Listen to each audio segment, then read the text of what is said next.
claims of system failures that has plagued the exercise with elderly citizens, saying the biometric machines are unable to capture their facial or eye details properly. They have also complained about the long distances to the registration centers, which has forced many to spend money on transport, calling on the authorities to open additional centers in every ward. And according to the latest figures from the Independent Electoral Boundaries Commission, that is the IBC, only 556 new voters have so far been registered in the region in the exercise that is now in its second week. Meanwhile, very low voter turnout continues to be witnessed across the country, raising concerns on whether the electoral body can truly achieve its target of registering at least 6.3 million new voters by 2027. Watu wanatoka mbali wakikuja hapa kwenye hii headquarter ya office, wanakuja kufanya their rights and to make a change into this nation. And I think it is their rights, hata hao watu wazee ambao wanasema macho zao zikienda kwenye system inazimika, do something about it. Na kuna wale ambao pia wanaambia fingerprints zao hazionekani. Changamoto zenyewe ni za mitandao ambapo wakibadilisha yakataa na kukataa wenyewe yazima kabisa system. It's high time sisi kama vijana tutoke huko mitaani, tukuje tujitokeze, tuchukue kura kwa wingi ili tuweze kuchagua viongozi watakaotusaidia. Tunahitaji viongozi watakaotusaidia sisi kama vijana. Hatuhitaji viongozi ambao hawatatusaidia, tutawachagua wapotee, alafu turudi kulia tena sisi viongozi na ile hali sisi ndio tukawachagua, hatukuwa na time ya kupiga kura. Right, moving on, Jubilee Party leaders in Kakamega have come out to defend former Interior Cabinet Secretary, that is Dr. Fred Matiang'i. Now, the leaders have dismissed claims that Matiang'i is a project of the ruling UDA party, timing the allegations as pure propaganda. Speaking during a meeting with party officials in Kakamega town, the leaders said Matiang'i is the most suitable candidate to face off with President William Ruto in the 2027 election and urged other opposition figures to rally behind him. Other Jubilee officials also announced plans to launch a voter sensitization drive to encourage Kenyans, especially the youth, to register ahead of the 2027 polls. Dr. Fred Matiang'i ni mtu ambaye anaelewa kile kitu wananchi wa kawaida wanapitia. Na tumeona through his leadership wakati alikuwa CS. Alisimama na common mwananchi, akarekesha education mahali tulikuwa tumetaka wakati alikuwa kama CS. Fred Matiang'i si project ya UDA, we stand as an independent party, na tungependa kuita wale wote from any other region and all other small parties wakuja wa join Jubilee ili tusimamishe chama in Western region. Mmekuwa mkipiga kelele kwenye mitandao kila mahali, mnasema mara one term. Hii one term haiwezi kuwa one term kama hujajitokeza, ujisajili na ushike kura. Tuko sambamba, tuko ready kuweza kubishana nao, lakini hii vita ambayo tunaingia saa hii sio vita ya mdomo, sio vita ya mtandao, ni vita ya kura. DCP ni chama moja na UDA kwa sababu ukiangalia ile rangi ya pale juu yellow, ya chini ni ya green. Inamaanisha hao watu wameseparate kidogo, lakini vitu wanafanya wote kwa ground. So ile kitu tunaomba DCP Kakamega ikuje polepole, lakini saa hizi Jubilee ndio inasema mambo mengi yenye tunaongea. Now, still in matters politics, Kenya Kwanza leaders led by National Assembly Majority Leader, that is Kimani Ichung'wah, are urging residents of the Ukambani region to throw their weight behind President William Ruto and abandon opposition politics, which they say have stalled development in the region. Speaking in Emali, Kibwezi West, during the official handover of the Emali Ukia Road construction site, the leaders described the project as proof of the president's commitment to improving infrastructure and spurring economic growth in Ukambani. Now, the 20-kilometer road is expected to boost trade and connectivity in the area. The leaders further called on the people of Ukambani to reciprocate the gesture by supporting President William Ruto's administration and shunning divisive politics. Sasa sisi tumekuja na barabara ya Ukia Emali. Sisi tumekuja na mambo ya settlement scheme ya Kenya na title deeds za hawa wazee. Sisi tumekuja na mambo ya affordable housing na soko. Sasa mtasikiza hawa ama mnataka wapi ya maendeleo jameni? Badala twende kwa serikali tueneze kwetu, mwingine anakuja kutuambia vile tunataka ukae nje ya serikali. Hiyo shetani ishindwe, na nyinyi naomba sana watu wa Kibwezi. Now, Kimilili Member of Parliament, that is Didmas Barasa, lashed out at leaders opposing President William Ruto, accusing them of failing to deliver when they were in power. Speaking during his visit to Bungoma County, Barasa, who has declared interest in the 2027 gubernatorial race, said it is the responsibility of every leader to champion development while in office. At the same time, he urged residents to rally behind President William Ruto's 2027 re-election bid, saying continued support for the government will ensure sustained development across the country. Funganisha watu ndoa. Amefanya harusi. Bishop amechukua msichana, amechukua kijana, wamevalishana pete, halafu wamekwenda nyumbani kwao kulala. Halafu kijana badala kulala kwa kitanda juu na msichana analala chini ya kitanda. Wewe unalaumu bishop? Unalaumu mwenye kuwafunganisha ndoa? So wale wenye wanasema ati rais yetu William Ruto hajafanya kazi, hao ndio wenye kulala. William ni kama bishop ya kufunganisha watu ndoa. Akikufunganisha ndoa, alafu kama wewe ni mjumbe unashindwa kumtukana, unalala chini ya kitanda, maendeleo ya kuja kwako, hiyo si shauri yako. Sisi kila mahali tumesema William Ruto apewe nafasi nyingine akuwe rais wa nchi ya Kenya. Kweli si kweli? Pia nyinyi watu ya tutam. Yona watu ya kusema William apewe William tutam ya William Ruto, tutam ya William Ruto. Kwa sababu kama wewe ni kijana, umepewa msichana halali na wazazi yake, unaenda naye nyumbani, alafu unaanza kukunywa pombe, unakosa kufanya kazi, unalala chini ya kitanda, unalala kwa wamboi kwa landi huko kwa barabara, hiyo wewe laumu bishop. Kazi ya bishop ni kufunganisha ndoa. Bishop ashafunganisha ndoa, wewe mwenyewe ni kupanga kama kitanda iko karibu na dirisha, iko karibu na mlango, ama ufunge juu ya nyumba, uweke mattress chini, wewe mwenyewe ndio mwenye kuamua. Ama namna gani? So 2027 ikifika, William Ruto tutam. Ama namna gani? William Ruto ngapi? Tutam. William Ruto ngapi? William Ruto. William Ruto. Ni wana watu ya tutam. Right, moving on, political tensions are rising in Machakos County as divisions within the Labour Party continue to make headlines. Mavoko Member of Parliament, that is Patrick Macau, has called on Governor Vivian Ndeti to resign, accusing her of failing to deliver on development projects and engaging in alleged corrupt deals. Macau claims the governor has collected significant funds without initiating meaningful development initiatives in Mavoko. Now, these allegations have further deepened the rift between the two leaders, highlighting growing divisions within the Labour Party in the county. My message is simple. Wavinya, fanya kazi kwa watu wa Machakos. It is only your work that will redeem you. It's only your work which will make you be re-elected. But now that you have failed, my friend, you are not even one term. You should resign by yourself and leave Machakos County to be run by professionals and people like me. Yes. Wacha kuongoja 2027. We are here and we are ready. In fact, I'm embarrassed to be a resident of Machakos County. You have misled us. You have mismanaged everything. The quarry is here. You are collecting money every day. Unapelekewa 1.3 million kila siku. Hata una haya, unapeana pesa left, right, center. We know what you are doing. We know who you are giving the money. We know who you are giving money to protect you. Hii pesa yote unaokota Mavoko yote unatumia vibaya. Na hawa watu wote unaandika tu watu wa kukampeinia. In fact, this message should go to the ward admins and sub-county admins. The county government of Machakos runs in perpetuity. You cannot come as a governor useme, hawa ni watu wa Mutua.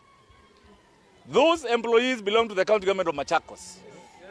Hata mimi when I become governor 2027, I'll not say hawa wafanyikazi ni wa Wavinya ama ni wa Mutua, because they work for the county government of Machakos. So stop harassing and transferring and demoting workers in the name of they are not supporting you. We know you are promoting the ones who will be advocating for you. But I want to tell you, all that is in vain. It's vain of vanities. Vanity of vanities. You are going home. Right now, let's talk matters education. And Education Cabinet Secretary Julius Migos Ogamba has dismissed claims that the government owes lecturers nearly 8 billion Kenya shillings, insisting that most of the funds have already been paid. Now, speaking before a parliamentary committee, Ogamba said only 624 million Kenya shillings remain outstanding, emphasizing the government has fulfilled its obligations. The lecturers' strike, however, has now entered its third week. The sum of 7.9 billion remains outstanding. This is in accordance to the unions. However, the Salaries and Remuneration Commission, on the other hand, has disputed these claims by the unions. SRC has advised that Kenya shilling 7.2 billion of the 7.9 billion claimed as outstanding has already been paid through normal annual salary increments, leaving a balance of 624 million only. The bone of contention is therefore this difference in interpretation. That is a matter that is intended to be resolved amicably through objective discussions. Alright, still matters. Education lecturers in public universities have maintained that they will not call off the strike until the government agrees to pay their dues in line with the 2021 to 2025 collective bargaining agreement. And according to the lecturers, learning in all public universities will remain paralyzed as they pile pressure on the government, particularly the Ministry of Education, to fully address their demands. And as the strike enters its second month this week, students in public universities continue to bear the brunt following the disruption of classes and other learning activities. Now, so far, the Ministry of Education has shown no signs of initiating talks with the lecturers' union leaders, raising doubts over whether an agreement will be reached anytime soon.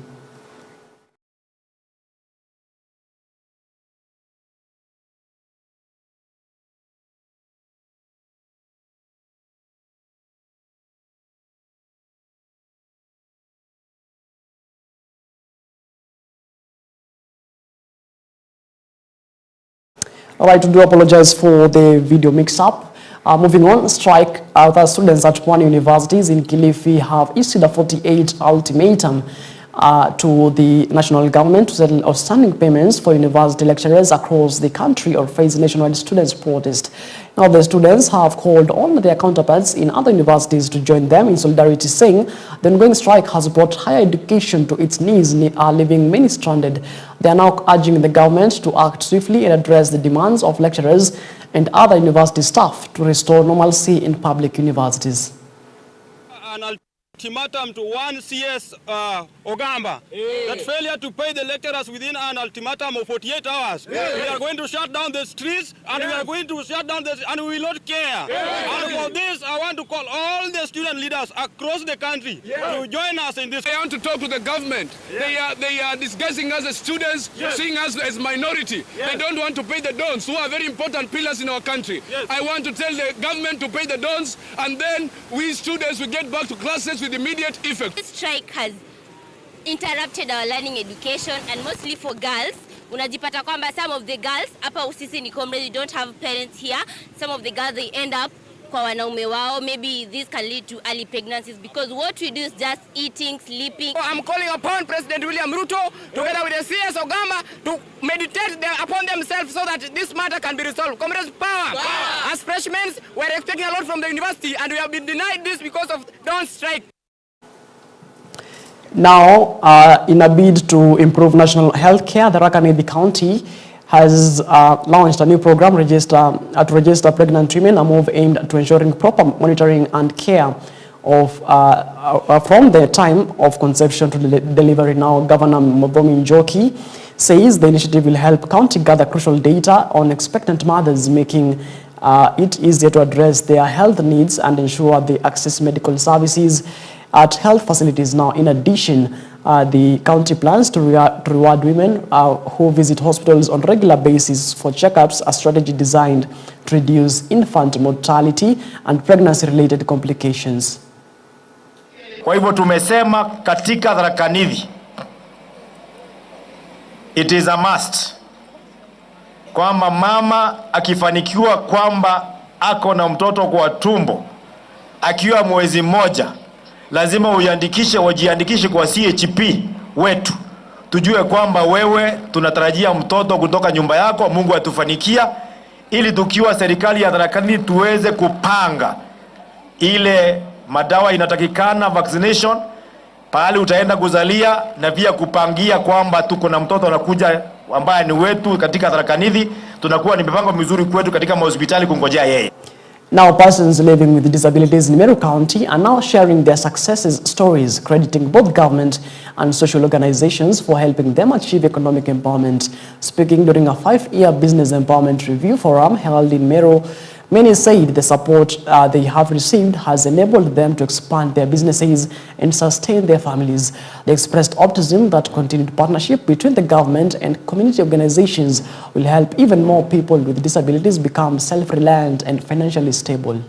Nilikuwa na kinyozi moja, but for now niko na 3. Moja iko Mojwa, zingine 2 ziko Nkobo Market. Nimeajiri vijana.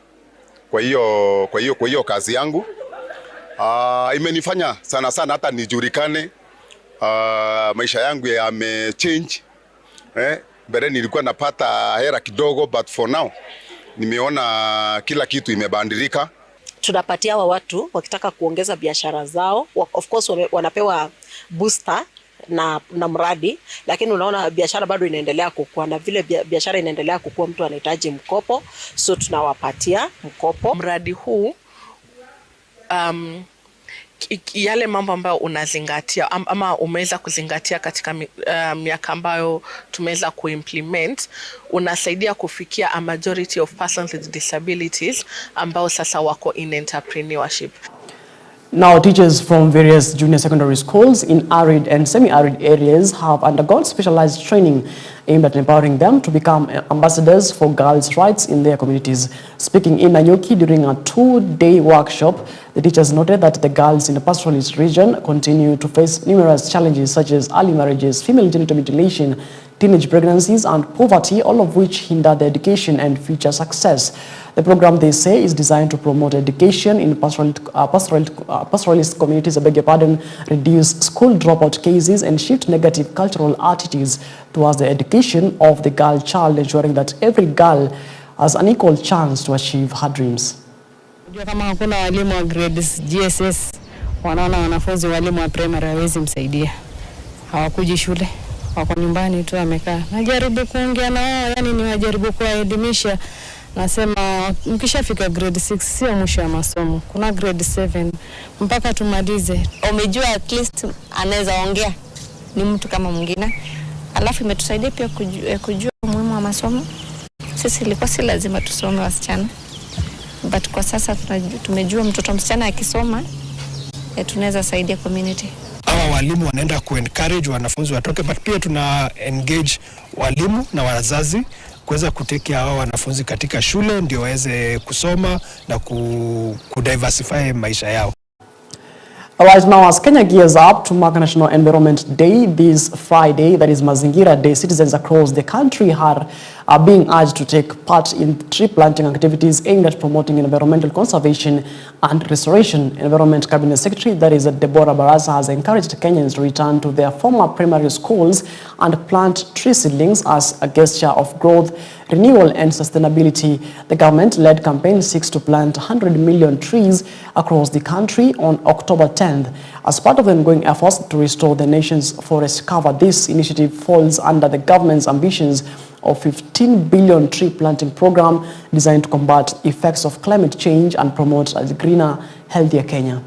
We are inviting every Kenyan to go back to their former primary school to donate and plant a fruit tree and to clean and green the school environment. By returning there, we are not only planting trees, but also planting a sense of environmental responsibility to the next generation. That in Kenya Forest Service, we have seedlings available in all our tree nurseries that are spread across the country.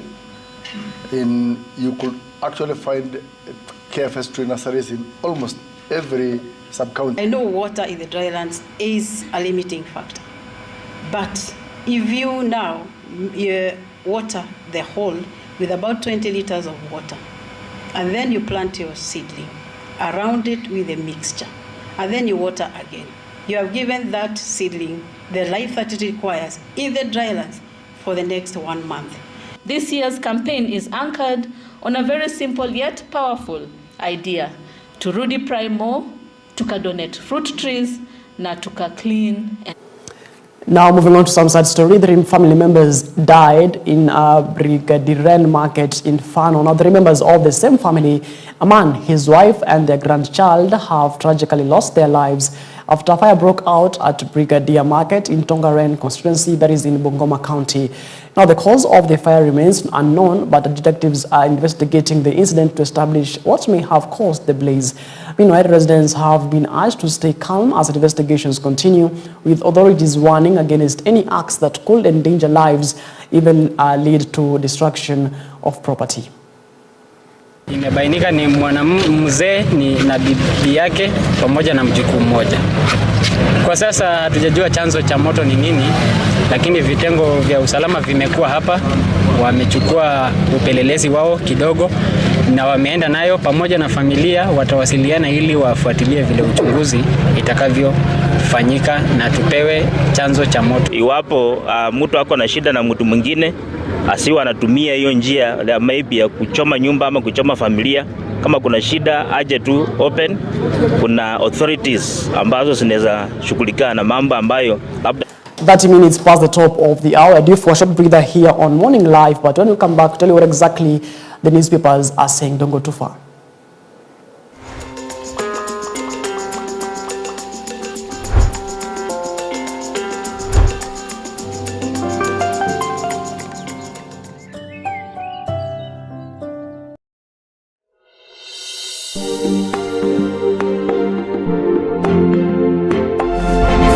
You are watching EBN TV, transforming your world.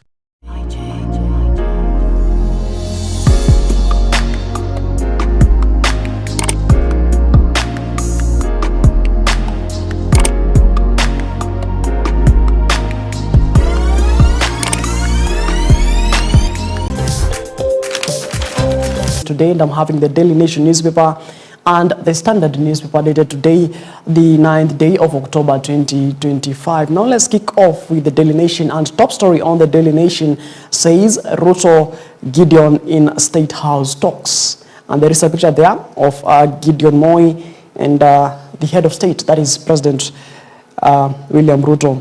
And according to Kano official says, and I quote, that the head of state was of the opinion that he steps down from Baringo senatorial phase or the race or for the UDA candidate and consider his candidacy in 2027. But the chairman politely declined.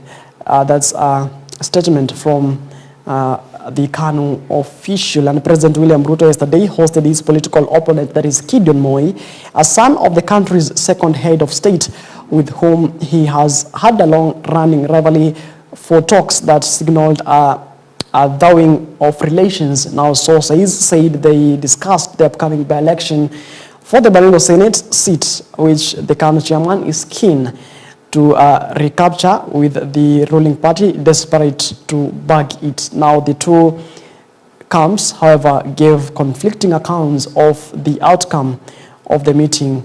Of course, there's a story on page 5 of the Daily Nation newspaper dated today. Also matters corridors of justice. Top judge fights bribery claims, and a battle is brewing in the High Court as in Nairobi as Supreme Court Judge Isaac Lenaola fights off bribery allegations. He has sued retired Captain Kungu Mwegai. That's on page 4 of the Daily Nation matters corridors of justice. There is a picture there of the judge right there. And at the heart of the defamation suit initiated by the judge are allegations that 1 million Kenya shillings bribe influenced Justice Lenaola's 204 ruling while serving at the High Court, in which he upheld a disputed finding that the businessman Kongo Mweigai's farm had contested to the auctioning of its land by KCB to recover a debt. The judge has declined the bribery claim. Of course, you can actually, get that exclusively on page 4 of the Daily Nation. Matters religion. Church preaches wine and drinks it from a new bottle. Now, the Catholic Church has adopted a new wine brand to celebrate Holy Mass. The change saw adoption of a South African brewed wine from October 4th, right? That's actually an interesting story on page 10 of the Daily Nation matters wine and the church. All right. Moving on, matters debt crisis in the country. The House State borrowed 95 billion Kenya shillings in 4 months. That's a headline. What's making headlines, of course, in the Daily Nation front page. Now, the state took 95.5 billion Kenya shillings in loans between May 1st and August of 31st this year. And according to the National Treasury, disclosures pushing the public debt to a new high of 12 trillion. Right, that's on page 9 of the Daily Nation. Matters corridors of justice again. Forged DNA test, 10 million Kenya shillings loan, and a bitter paternity dispute. Now, dramatic parenthood quarrel is ongoing at the Children's Court in Milimani, Nairobi, where a DNA report submitted by a man has been branded a forgery. Right now, that's on page 7 of the Daily Nation. Matters corridors of justice. Also, outrage as Treasury PS snubs House team 16 times. Now, Principal Secretary, that is Chris Kipto, is under fire from MPs after failing to honor numerous invites to appear before a watchdog committee. That's on page 6 of the Daily Nation. All right, that's what's making headlines on the front pages of the Daily Nation newspaper. And of course, let's take a look now on what's making headlines on the Standard newspaper dated today, the 9th day of October 2025. Now, top story on the Standard newspaper says, JKIA cocaine trail.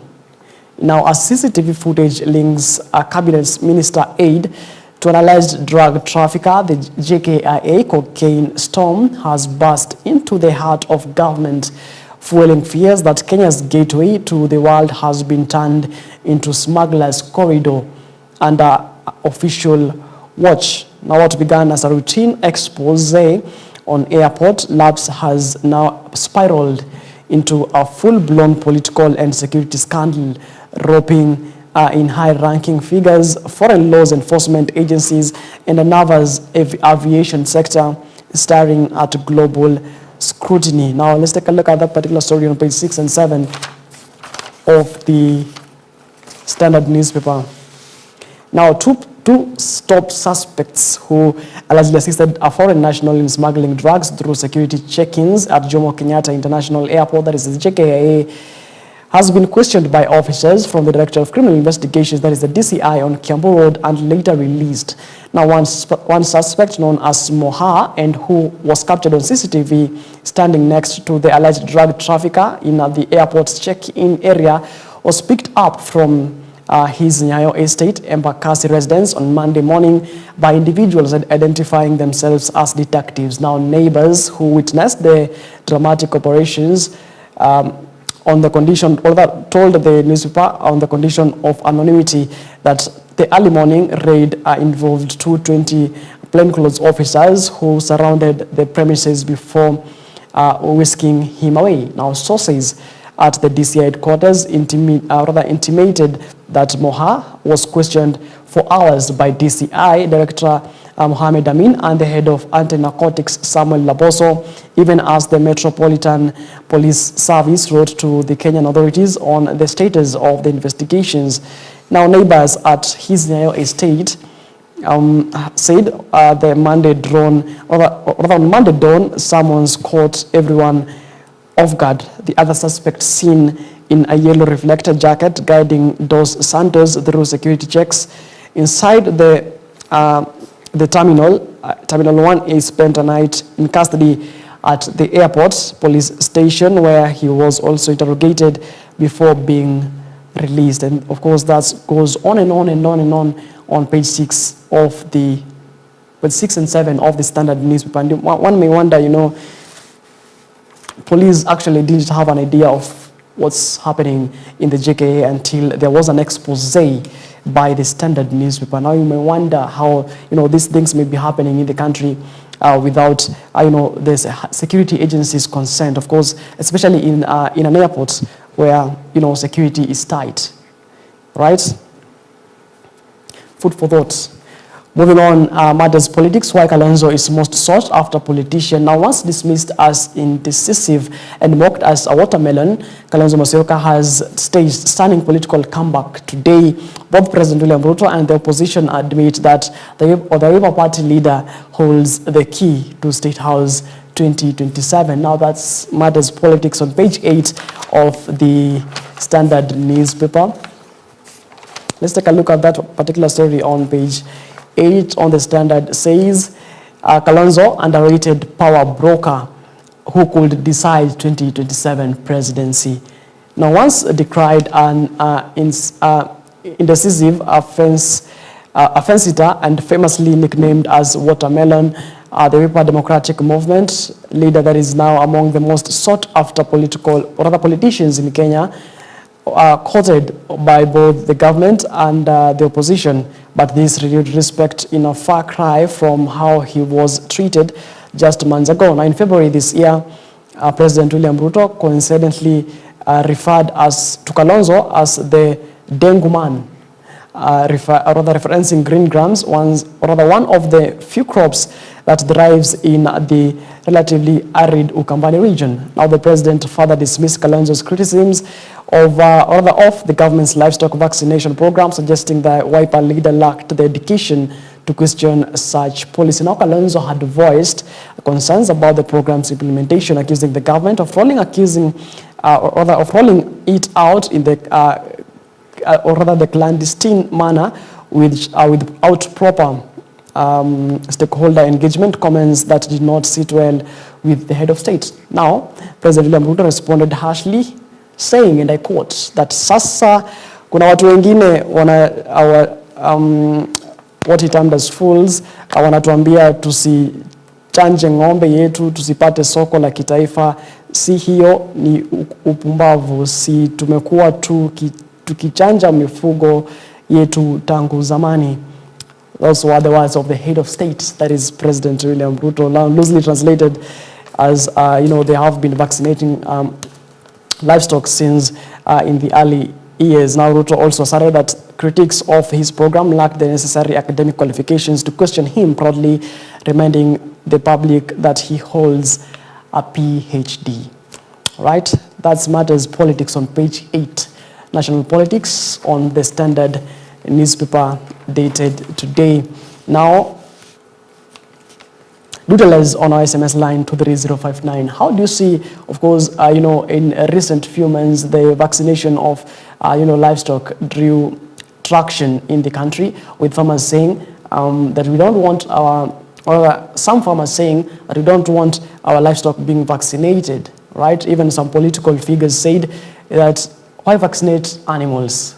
The exercise has not been there, and now, the head of state and the countryman says that, farmers should vaccinate their livestock. What's your take on that? Right? Start engaging us on our socials, that is at SMS line 23059, as well as on YouTube at EBN TV Kenya. Now, top story on the Standard newspaper, also scars of brutality. Survivors relieve trauma of 2023 police crackdown, and the country may be slowing forgetting the violent police crackdown on protests that left scores maimed, as others dead. But for the victims, the scars remain fresh, a daily reminder of fear, heartbreak, and pain. Now, this reality came to light as the hearing of a case filed by survivors and relatives of victims shot by police during opposition-led protest in 2023 began at the Kisumu High Court. The protesters, which erupted between March and July 2023, were violently expressed by police. The hearings came a year after another wave of Gen Z protest met a similar brutal response. And among the witnesses was Kenneth Omondi, a clinical officer who not only survived after being shot in the chest by men he identified as plainclothes police officers. Testifying before Justice Alfred Mabeya, Omondi recounted the harrowing night that changed his life. Now, on the day he had stayed home from work due to the unrest, as calm seemed to return, he decided to step out to buy supper for his family before heading for his evening shift. Omondi said that he pushed his daughter and her friend back inside the gate moments before collapsing. The two men when jumped into a police Land Cruiser and fled. And it's so unfortunate that, you know, police who are being paid by taxpayers' money, you know, are being brutal to the taxpayer. Quite an unfortunate story, you know, right there. And of course, we hope that police also have some humanity when executing their mandates. All right, it is exactly 49 minutes past the top of the hour. That's right, we take another short breather here on Morning Live. But when we come back, we're going to have a conversation with the CEO and technicians. We're going to discuss a scalp that is micropigmentation that involves baldness. You know, there are men who have, you know, bald. They don't grow hair on their head. And of course, or maybe they grow hair of some parts of their head. Now we're going to discuss how the technicians restores hairlines. All right, that's what's coming up after the break. Don't go too far.